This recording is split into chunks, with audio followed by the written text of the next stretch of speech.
was the first one from this bench who was made a Rajya Sabha member. Now Nazeer has been appointed as a governor. They linked it to the Ram Mandir verdict. The BJP has hit back and said that this is not the first time that a judge has been appointed as governor. So what is the problem? And we'll break down similar instances in the past. The Congress is alleging that the centre's move will weaken public's belief and faith in judiciary. The BJP has slammed the opposition, saying that actually it is their polluted mindset which is being exposed. The opposition has also accused the centre of setting a wrong precedent. On the matter of precedent, of course, we'll get you some facts, but the BJP is saying that this elevation is being opposed because he was part of that Ram Temple verdict, just because they don't like that verdict. The opposition has called Nazeer's appointment damage to judicial independence, targeting the Congress, though the BJP said governors don't represent any political party or ideology. In other words, then what's the big deal?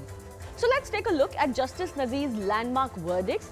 He was part of the bench that upheld the centre's decision on demonetization. That's a very recent one, recent judgment by the Supreme Court. He was also recently a part of the bench that said that no additional curbs can be placed on the speech of lawmakers alone. He was part of the bench that paved the way for the Ram Temple in 2019. That's the big one that's being quoted by the opposition. But are they forgetting the rest? For example, Justice Nazeer was also part of the bench that held that privacy is a fundamental right and an integral part of the right to life and liberty. And very importantly, he was part of the minority opinion in a split 3-2 verdict on triple talaq case, in which he held that the practice was legally valid. Now, that's not a view that the government of the day shares. And it's not like this has started only recently. Here are some instances where the Congress had given government posts to judges immediately after retirement, because the timing is also coming under question. So Justice K.G. Balakrishnan retired in May 2010. That's when the U.P.A. was in power. He was appointed as chairperson of the NHRC in June 2010. So very quickly, Justice A.K. Ganguly retired in February 2012, appointed as head of the West Bengal Human Rights Panel in March 2012. Justice M. Sharma retired in September 2011. He was actually cleared as the Vansadhara Water Dispute Tribunal head 4 months before the retirement itself. Justice L.S. Panta retired in April 2009, was appointed as the chairperson of the NGT in 2010. There are examples from Congress rule of governors being appointed, judges being appointed as governors post their retirement as well. Whether such postings should be allowed and if there should at least be a cooling off period post-retirement, these are subjects that have been long debated in India. But what do the rules say as it stands? So there is no law that restricts a retired judge from holding the post of a governor particularly. In fact, in 2021, the Supreme Court had refused to fix a cooling off period for judges as well. In 2014, again, the SC said that we cannot fix a cooling off period for judges to take government jobs. But there is a one-year cooling off rule for retired bureaucrats that exists in India for IAS, IPS and Indian Forest Service officials. The big question we debate today, there is another attack coming in on the judiciary, on its independence, the way the institution is functioning or not. By doing this, is the opposition proving its critics, including the Prime Minister, right that they criticize every institution just because they don't like what's going on?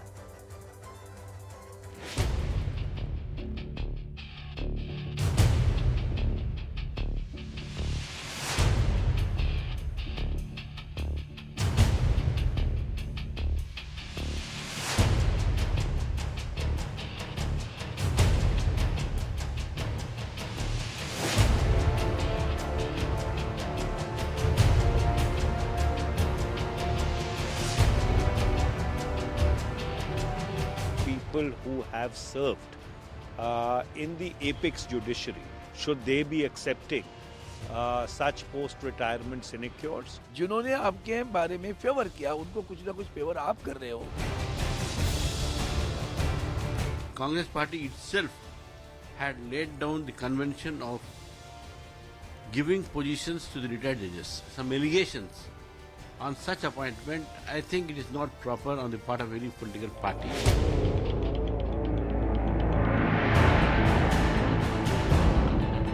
अगर court में फैसला पक्ष में नहीं आया तो supreme court को गाली देगा, उसकी आलोचना कर देगा.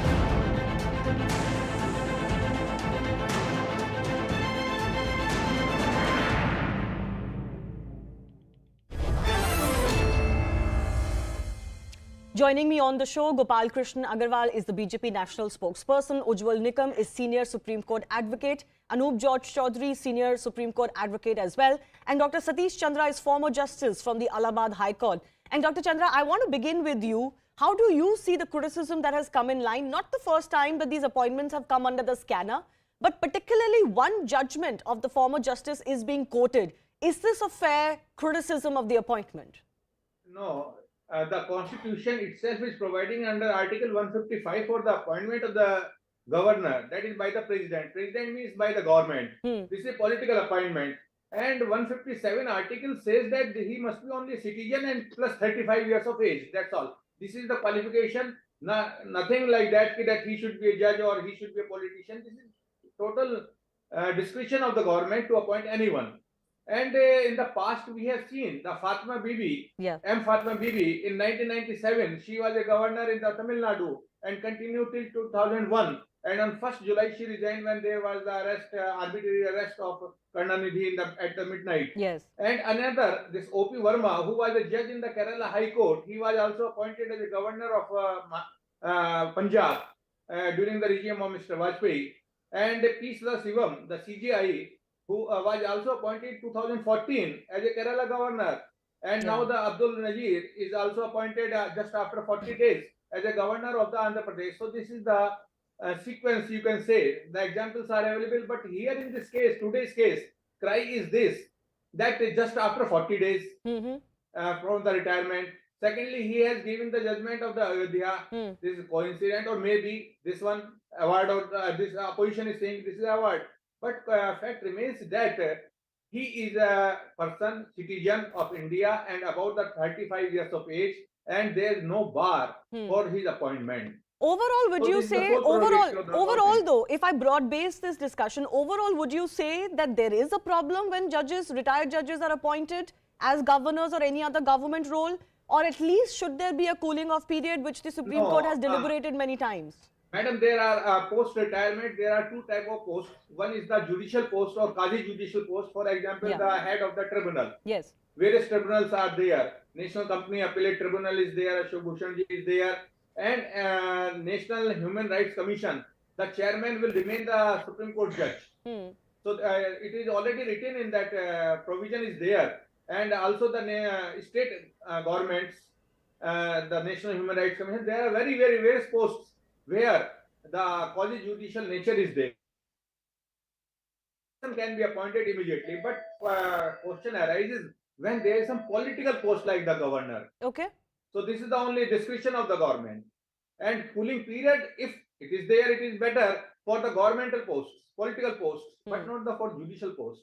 Right. Okay. Let me also open this up to some of our other guests. Anup George Chaudhary, is this showing a little bit of bankruptcy of the opposition when they raise these questions over the character of a judge? I can understand you don't like a judgment, but it's very unfair to Abdul Nazeer, for example, to somehow suggest that his judgment was biased because there's a post-retirement post. That's effectively what it means. This isn't the first time this has happened. This isn't going to be the last time. So what has changed? You know, I think don't add political color to it. If something had happened before which is wrong, it still remains wrong. It was the leader of the opposition, the late Mr. Arun Jaitley, who was a very renowned lawyer, has been a law minister.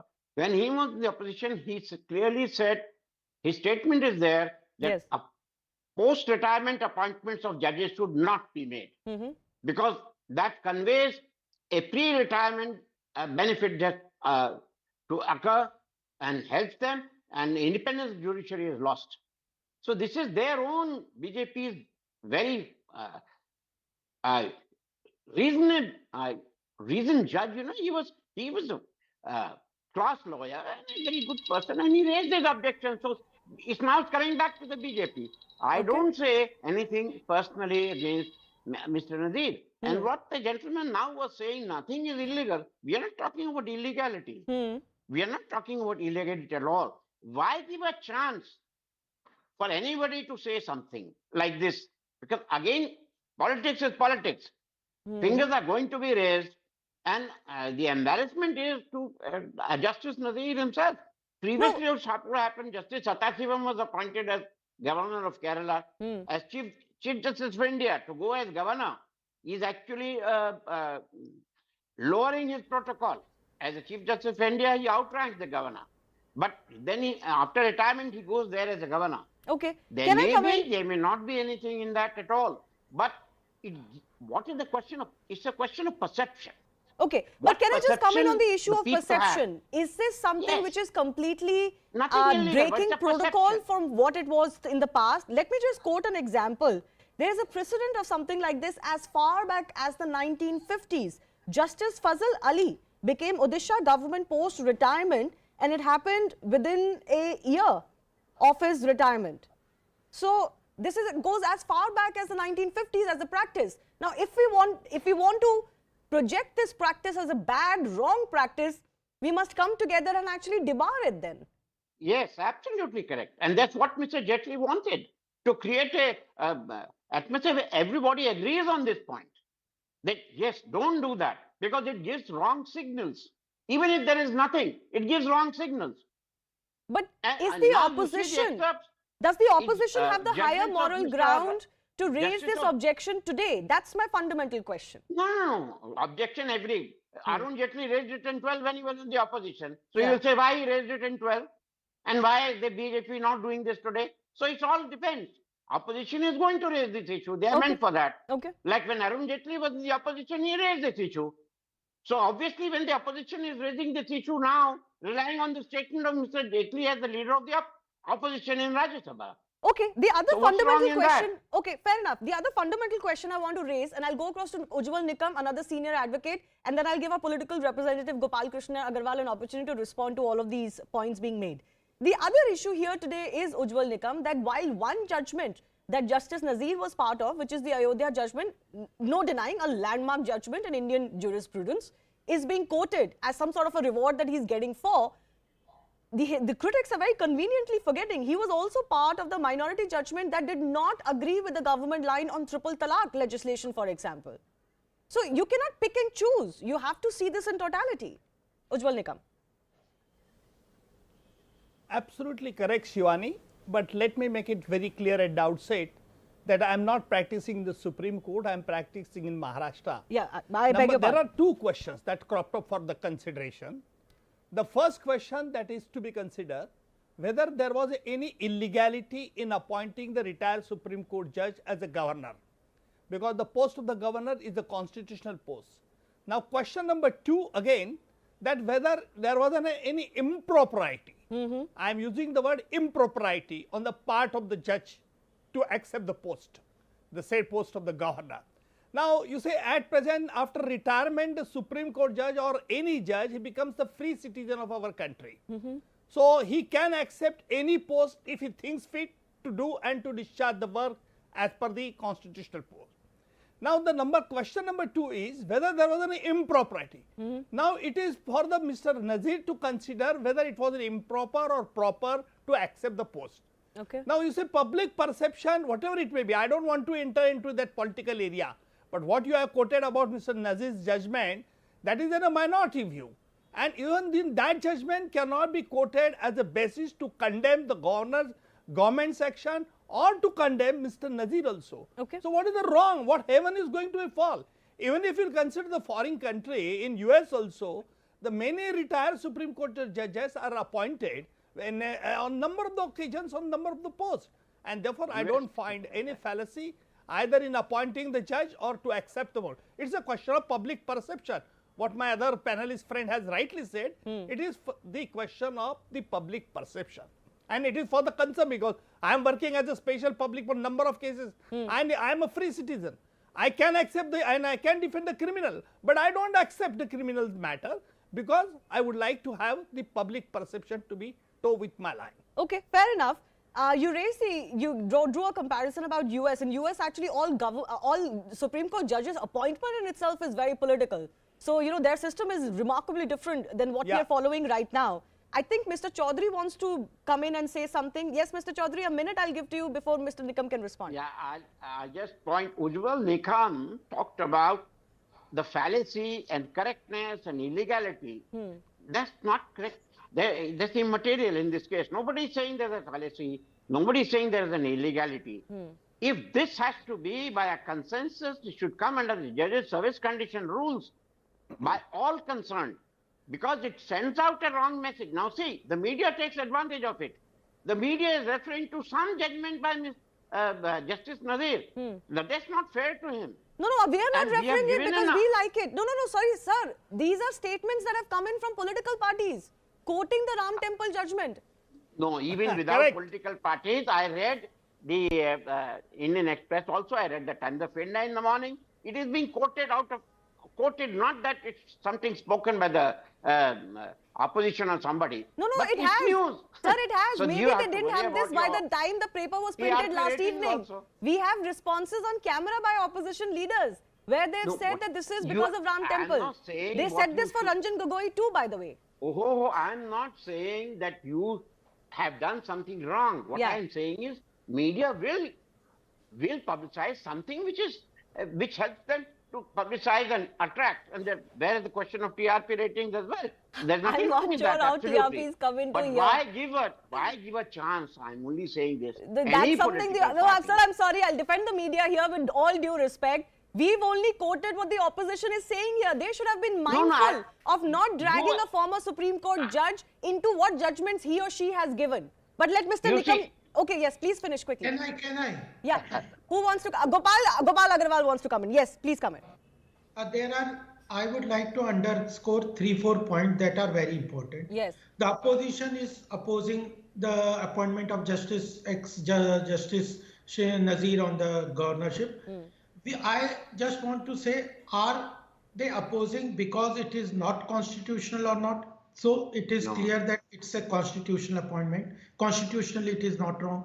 Second is, are they opposing because of his judgment on Ram Janmabhoomi? So they should now tell that are they against the building of the Ram Janmabhoomi temple? Are they opposed to that temple at Ayodhya? They have to underline that also. The third is, there are ample precedents which you have also underlined, that there are ample precedents where the ex-justices were appointed to various constitutional posts by the U.P.A, Congress and other government in the past since the independence. So the thing is and even the process had been challenged that the ex-justice should not be appointed to any constitutional post. In the court of H.L. Dattu, where the Supreme Court bench of H.L. Dattu ji has said that no, there is no restriction on ex-justices not being appointed to the thing. So the important point is, it is not unconstitutional. Okay, but can I come in, Mr. Agarwal? Last one point also is important. All the 4 points are very clear that it is very well within the system of the government to appoint them. The last important point is the Congress with opposition has the mindset that they have not accepted Modi government's democratically elected government on any of the issues. And this has been underlined at many of their actions.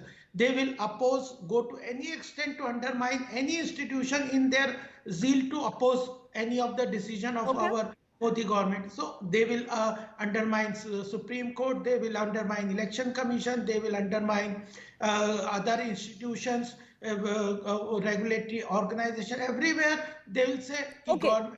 I understand your point, and I've obviously run responses from the BJP to suggest this. But what about the point that Mr. Chaudhary is raising? You and your very eminent leader Arun Jaitley voiced the opinion in Parliament, in fact, over the issue that judicial appointments bring in our system. So why is it that you've not taken a stand, that you would not do this? No, the thing is, there are not only single point issues which the government has to take into consideration and decide.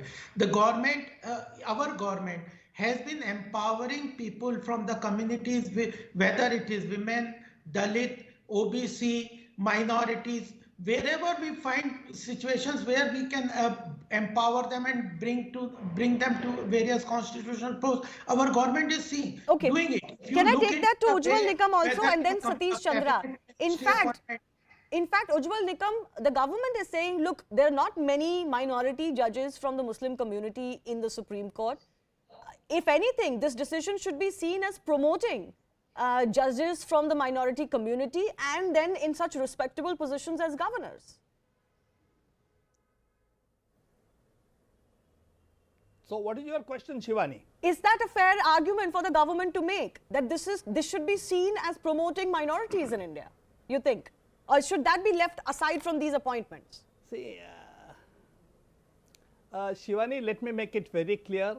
I don't want to enter into any political area Fair as enough. such.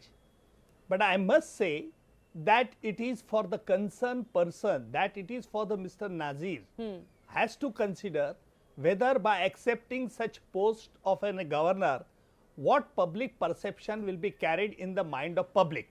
Now, I am telling you very frankly and clearly, absolutely there is no such thing which is dwelling in the mind of the public at large. But the political parties are making the issue and they are conversing that these appointments are being made just to malign the image of the judiciary in the eyes of the public at large. So, it is for the political parties to consider that by making such wild allegation, are we not unnecessary bowing down or hammering not only Justice Nazeer, but also to the common man of the country? Because what common man faith and belief that is being betrayed, that is the most important danger thing to a democracy. Okay. Can I ask you very quickly, before I take a final comment from Satish Chandra also, do you personally, as an eminent lawyer who's functioned in the system for many decades, believe that there should be a bar on judges becoming governors? Or at least a cooling period? Already this has been referred to the Supreme Court and they have given the judgment H.L. Dattu. Fair enough. Fair enough, but we can always revisit it. In India today, we are discussing, and Ujjwal Nikamans was part of my show when we were discussing, for example, the collegium system and how the judges are appointed and things like that. We can always, debate. But let me take his opinion. I take your point, Mr. Agarwal. This has been deliberated. I've mentioned it. In the Supreme Court, they have repeatedly said that there cannot be no bar and no cooling off period. But Ujjwal Nikam, can I press you for your personal opinion here? Yes, there should be a cooling off period. In fact, there should have some rules and the regulations. So, the central government should consider it very seriously. That is my personal opinion. Because unless, you see, such rules are being made, the public outcry or the public criticism which is being canvassed and propaganda by the political party will damage the whole institution as such. And the common man faith also will go in the government. That is the potential danger. So, I think government should consider that there should be some But cooling here's off the period. tricky part. The government cannot do this, right? Ultimately, this will have to be something that the Supreme Court also in a judgment approves of. The government cannot do something like this. It's been already with the Supreme Court. Justice Chandra, I have only about 30 seconds left. Your opinion on whether this is a needless debate that comes up because of politics of the day, or whether there needs to be a rethink in this issue. Madam, today's debate is that Mr. Nazeer had given a judgment pertaining to Ayodhya, and after the retirement of 40 days, he was appointed as a governor of Andhra Pradesh. But fact remains that before him, there were so many judges who were elevated to the post of the governors. They were appointed to the post of governors. So, had they given the judgment in favor of the government, that is another issue which can be discussed and can be examined by them. But fact remains that whatever judgment he has given, that is the judgment of the Supreme Court, not of Nazeer. Fair enough. After deliver, it becomes the property of the Supreme Court. And secondly, I would like to say there are 28 tribunals under the control of the central government, and there are 5 or 6 posts more like the Human Rights Commission and this SABI's appellate tribunal. So, from where you will bring the judges? Because there is a provision that only the High Court judges or Supreme Court judges will be appointed as chairman or the member. No, I So asked from that where you will bring specifically it? when it came to the appointment of a governor. There are too much tendencies there in the tribunals. No, you are absolutely right. There are tribunals, Outside the court. quasi-judicial tribunals where you need retired judges. But what about governorship? I've run out of time though. I do thank all of our eminent guests and panelists for joining us. Whether this is a debate that has only cropped up because Ram Temple verdict is one that has still not been swallowed by most. Moving on. According to estimates, India has already overtaken China as the most populous country in the world. You mustn't have heard much noise on this because this is not quite official. UN had said that India will become the world's most populous country sometime this year, sometime later in 2023. But after China reported in January that its population has shrunk for the first time in 60 years, some experts believe that India may have already become a home to more people than China. In January, China announced that their population shrank for the first time. It fell in 2022 to 1.411 billion, down some 850,000 people from the previous year. According to projections from the World Population Review, India's population is 141.7 crores at the end of 2022. That's a little more than 50 lakh that declared by China in January this year. India was expected to take over China only by 2027 by earlier estimates, late in 2023 then, but now it's safe to say that India has already overtaken China as the most populous country in the world. India's population was 1.21 billion in 2011 according to the last census, so we've added about 20 crore people in one decade. The 2021 census, mind you, hasn't taken place due to COVID-19. So India is now home to 1.4 billion people, as many as China, possibly more. If you would have noticed, when the Prime Minister spoke in Parliament last week, he said 140 crore Indians. So the big question is whether it is a challenge for India or it's an opportunity as the most populous country, and if there are challenges, can we meet them? But first, a little bit more on how China and India compare on population. And remember, with China's economy slowing down, India's growth numbers are looking good. The population decline is a big concern for the Red Dragon. So China's population has actually begun shrinking sooner than expected. India's population will continue to rise, continue to grow for the next 3 decades. China has an additional worry with an aging population. On the contrary, nearly half of Indians are under the age of 25 years. But India's population is also expected to shrink sooner than expected. So there's a very narrow window that experts say we have to exploit what is called the demographic dividend. Take a look at the trend of the population growth in India that it has taken over the last few decades. So the population growth in India has been slowing in recent decades from an annual growth of 2.5% during 1971-81 to an estimated 1.3% as of 2011-2016. TFR, which is the total fertility rate in India, has also been steadily declining. This number denotes the average number of children that would be born to a woman over her lifetime. The replacement level fertility is usually marked at 2.1. India is currently at 2.3 and has reached the current TFR at a relatively low per capita income when compared to the experience of major developed economies. In fact, TFR is now below replacement level in 13 out of the 22 major states. So India is entering a phase known as demographic dividend, where population rise is reducing and most people are in the working age. Given that, what are the challenges for India? The biggest challenge is producing enough good jobs for the unprecedented workforce. India has 900 million working age people. The number will reach 1 billion over the next decade. Only 40% to about 46% is employed or looking for jobs in India, according to some surveys. So there is a need to create 9 crore non-farm jobs by 2030, that is by the end of this decade.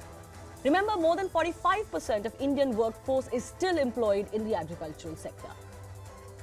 The big question we're asking today, with India becoming the most populous country in the world now, can it reap the demographic dividend? A special guest is joining. Author of A New Idea of India and Managing Director of Navam Capital, Rajiv Mantri, is joining me to answer some of those questions. Rajiv, thanks a lot for your time. Are we truly ready for what we call the demographic dividend? We seem to have a lot of challenges, and the biggest of them is how are we going to employ the vast working age population of the country? No, so it is a important milestone, but we should remember the historical context. So if we go back several centuries, it was always the case that India and China were the two largest by population, and it remains so. And on India's preparedness, I think we need to keep working on internal reforms. We need to keep creating opportunities for our population. I'm not of the school of thought that views population in and of itself as a bad thing. Okay. That I mean, there are people who think that having lots of people or a large population is a bad thing for the country.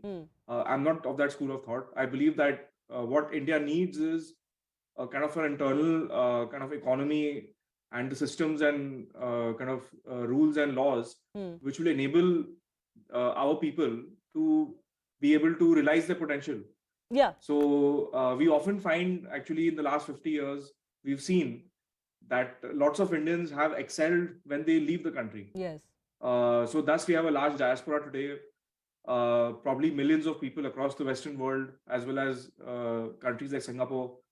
A very skilled sort of population from India, originating from India, is now working in these economies. So the question we have to ask ourselves is, what does India need to do to sort of close that gap where people can kind of find similar work, achieve similar success, business aspirations, living here, working here.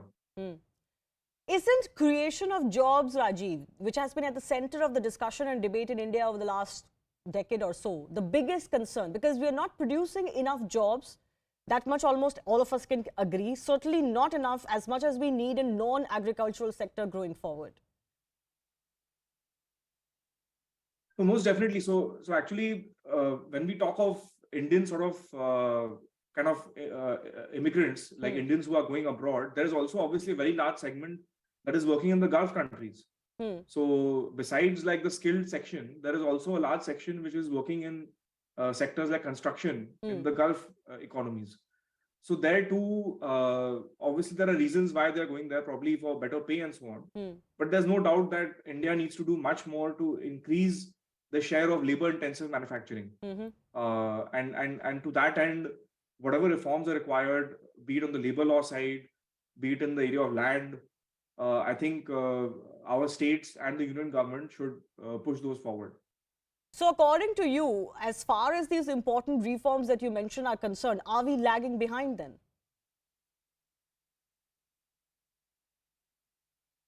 So at least, so if we take a factor market like land, for example, so that clearly, the union government is kind of handed it off to the states. And then different states have to take that up as regards land acquisition.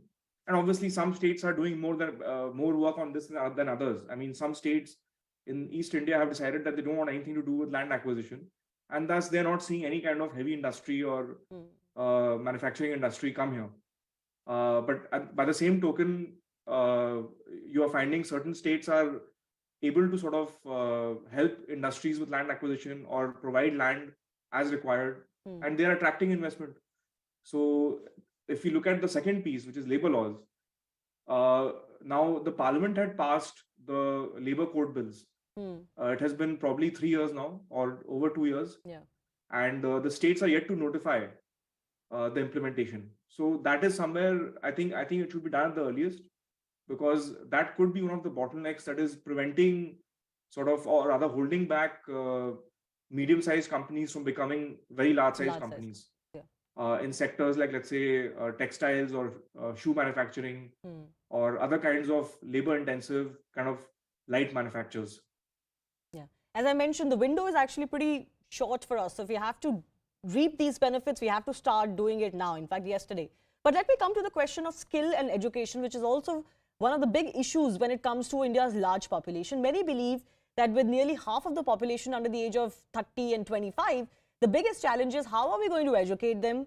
What level of education, or the kind of education that they will get, and the right skills. Do you believe that we are behind in both of these parameters, imparting good education and proper skills to the workforce? No, so skilling has always been a high priority, I would say, for all governments in the last 20 years. And even this government, so whether it's like, the skill development ministry, or even if you look at higher education, I think a lot has been done in the last like 5-7 years, whether it's like expanding the number of IITs, opening more medical colleges, more AIMS have come up all over the country. So a lot is being done to expand that supply.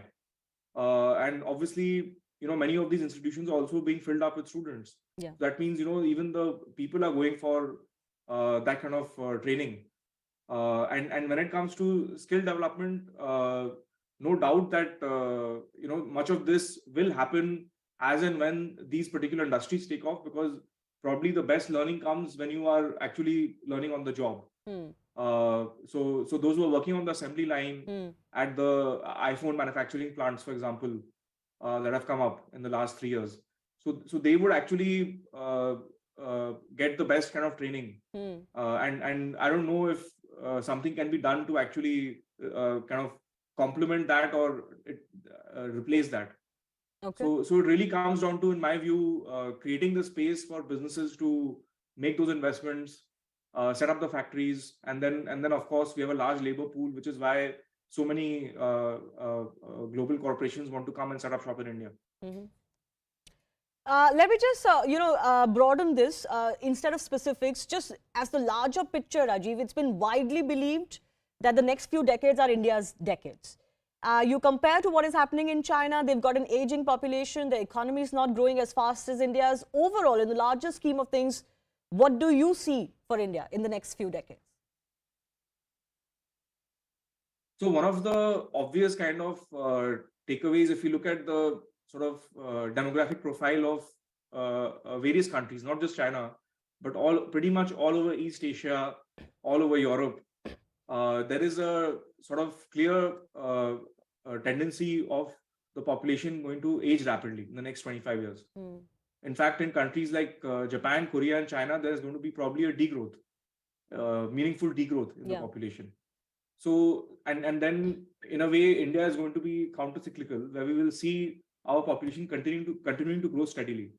So that itself gives us an edge.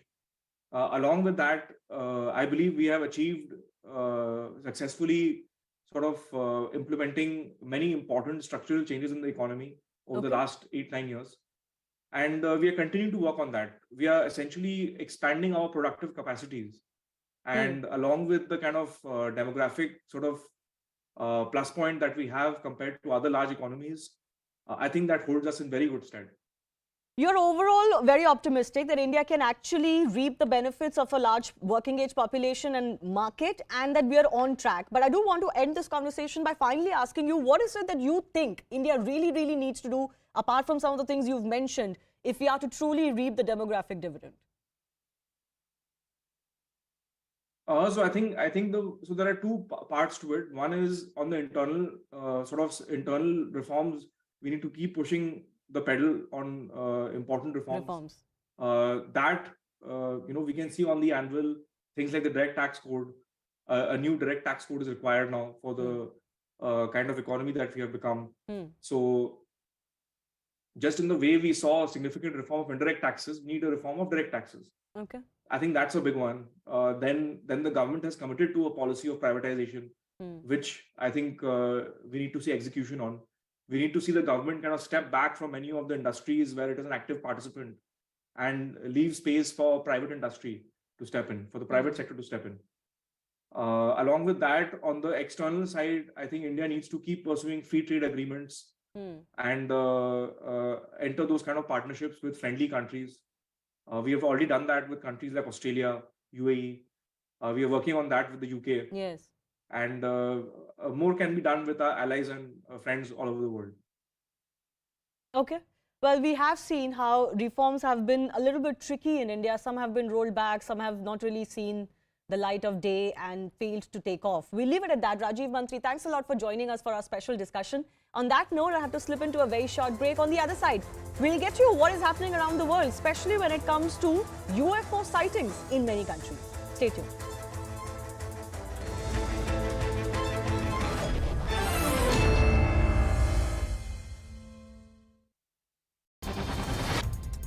ये ना actually first time visit किया है, but snowfall जो मैंने देखी, fresh snowfall अभी हो ही रहती है, आई थिंक आपने भी देखी होगी, तो बहुत अच्छा रहा और बहुत अच्छा महसूस हुआ और फीलिंग और इन्वायरमेंट बहुत अच्छा यहाँ का। President Droupadi Murmu is going to be embarking on a 2-day visit to Uttar Pradesh today. She'll be participating in several events, including the valedictory session of the UP Global Investors Summit 2023. This will be taking place in Lucknow. The Prime Minister inaugurated the Global Investors Summit on Friday. You remember, the President will also be gracing the 10th convocation of Baba Saheb Bhimrao Ambedkar University in Lucknow.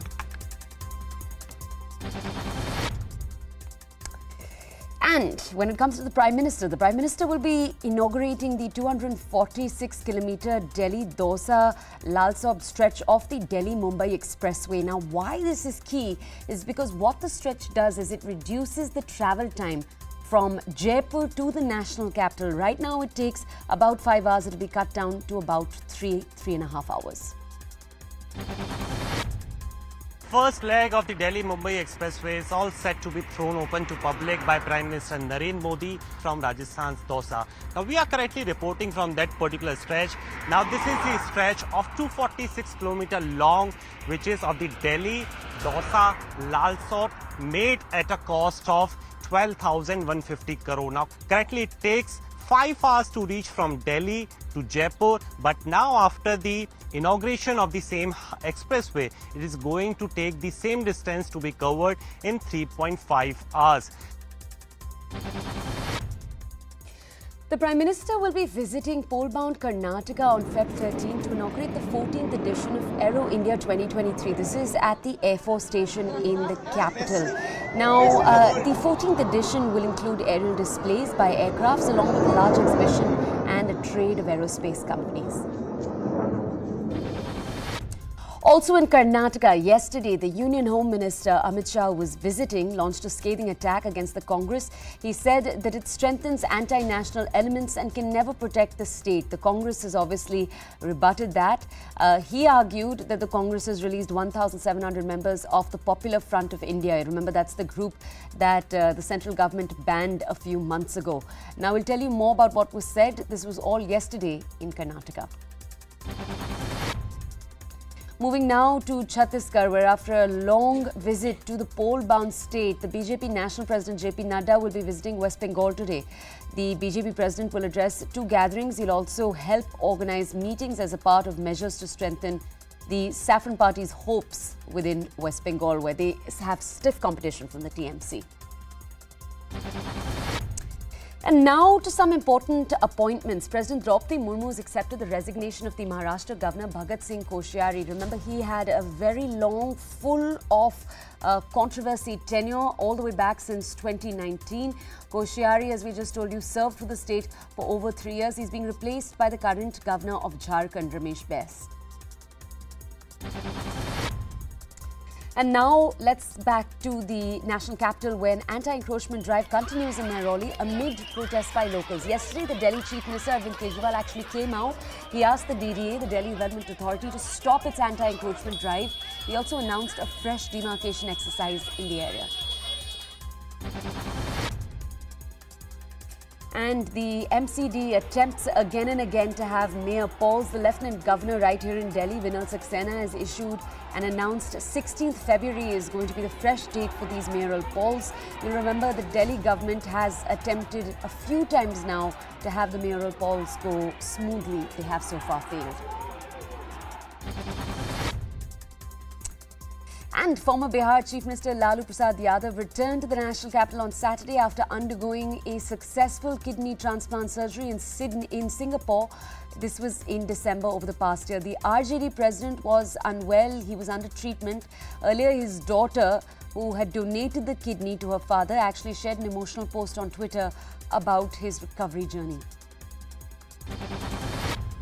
And now to other stories. We're taking you to Visakhapatnam, where at least 9 people were injured in a mishap. This is at the Vizag steel plant in Andhra Pradesh. Now, the explosion occurred in a conveyor belt which was carrying liquid steel in the plant. 4 plant employees and 5 contract workers were among those who were injured. Meanwhile, the trade union leaders demanded an investigation into the entire incident.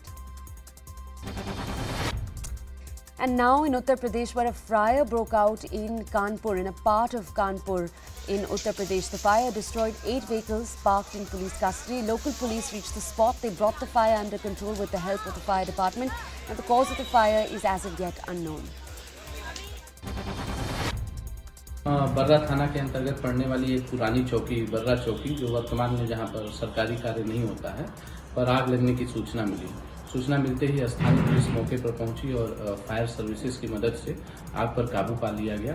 किसी तरह की जनहानि वहां नहीं हुई है और आग किस वजह से लगी, इसकी जांच की जा रही है। Alright, and a hand grenade was found lying near a canal in Ganga Nahari, which is a rural area of Uttar Pradesh's Meerut. Now, the grenade was disposed of by a local team of people along with a bomb squad. A preliminary inquiry has been ordered after seizing the hand grenade. And now to Tamil Nadu, where the Governor R.N. Ravi participated in a graduation ceremony at a private college in Coimbatore yesterday. Ravi addressed the students after awarding them degrees at the ceremony. He said India is the fastest growing economy in the world. You'll remember that his tenure has also faced quite a bit of controversy in conflicts with the DMK. We are poised to be the third largest economy in the next 5 to 6 years. Before 2030, we will be the third largest economy. And by 2047, we will be the largest economy in the world. We have no doubt about it. Even the world has no doubt about it. The world is looking at India with that hope that India is a confident India. It will become the largest economy in the world. And moving now to Karnataka once again, where Bengaluru FC and Kerala Blasters FC fans clashed. These are both soccer teams or football teams after the match between the two teams in Bengaluru. Now the match.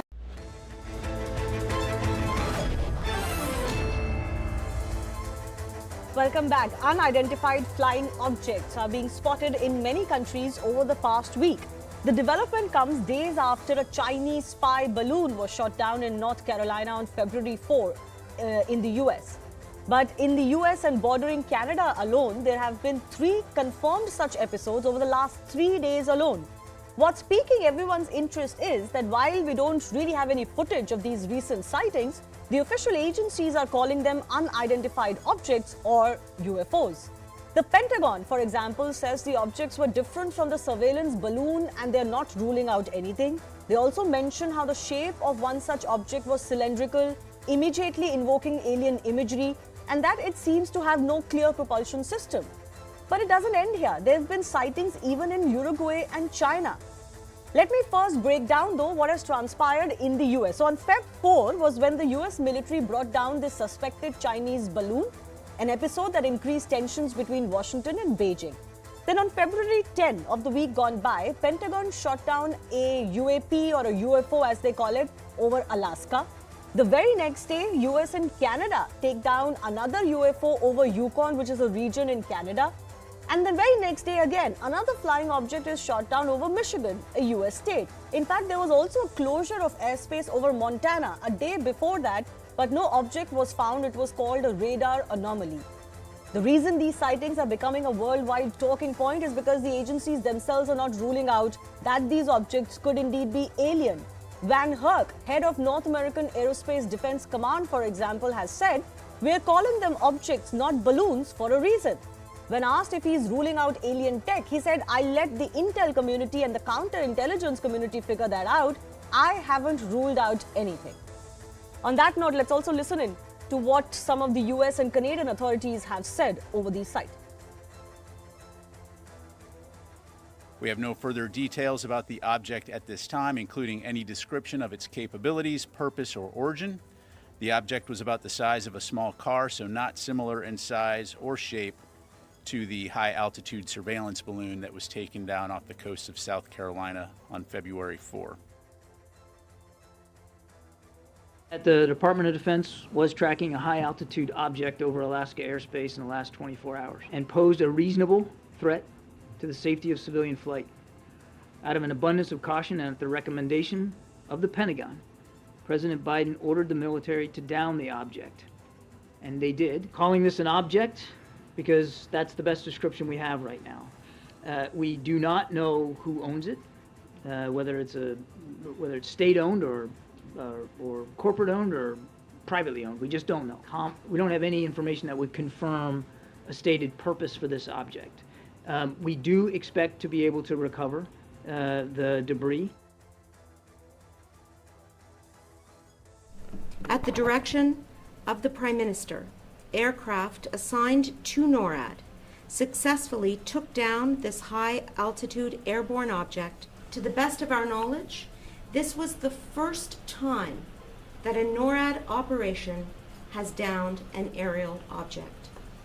The object was flying at an altitude of approximately 40,000 feet, had unlawfully entered Canadian airspace, and posed a reasonable threat to the safety of civilian flight. The object was downed approximately 100 miles from the Canada-United States border over Canadian territory in central Yukon. Recovery operations are now underway and will be supported by the Canadian Armed Forces in conjunction with the RCMP.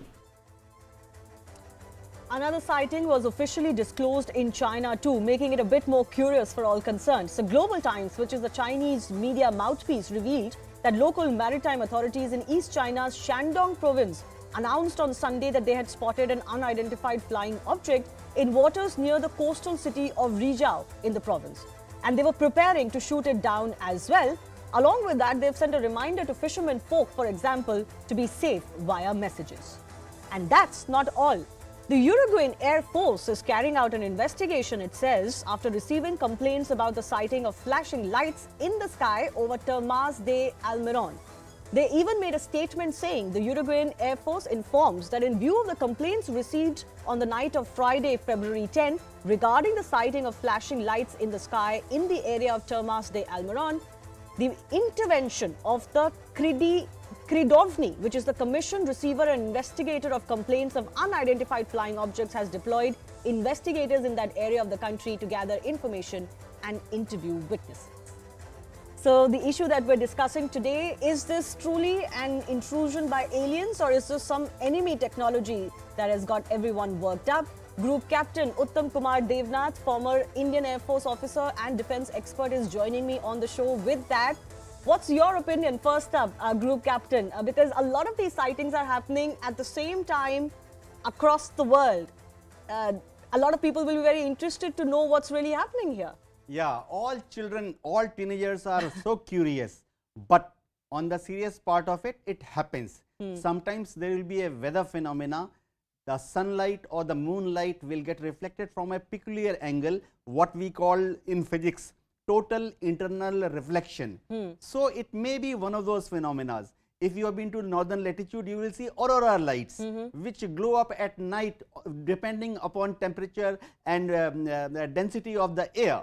Similarly, these lights will be found glowing or floating over some place because that particular radar or that particular telescope may have what is called a null zone. Sometimes in a radar or in a telescope, there will be some spot where an artificial light gets into the system and shows up as a object. The difference here though is that the agencies themselves are saying they've shot down many of these objects. So they are indeed objects, they weren't light phenomenon. And what we're noticing recently is that there's a greater acceptability of such sightings. Initially there used to be a culture where you used to call somebody crazy when they used to say they've seen something unidentified up in the air. But today you have a system in the US also, for example, where they're openly looking at these incidents and sightings and actually reviewing them. Do you think there's more openness about this today? Exactly. See, UFOs or balloon-like objects were always there, but probably after the incident on 4th of February, the awareness is more now. Everyone has got its binocular, even Indian Air Force. We have got our radars trained in the skies, scanning Indian skies for any balloon or suspicious object. So probably now last the few days we are more aware. Scientists and military specialists are looking upward more often, day and night. So we are spotting more such balloons or objects. This is a very natural phenomenon. All the air forces, all the meteorological departments of various countries in the world, including IMD, International Meteorological Department, they send these balloons regularly to upper atmosphere or to stratosphere to monitor weather activities and other research requirements. So initially, of course, China did accept that it was related to a private firm, but their balloon was the one that was shot down on February 4. Post that, there has been nobody who has claimed that it was their object. I do want to, mention for the benefit of our viewers, the number of UFO sightings significantly increased in USA, for example, between March 2021 and August 2022, during which 247 new sightings were reported, mostly by US Navy and Air Force pilots and personnel.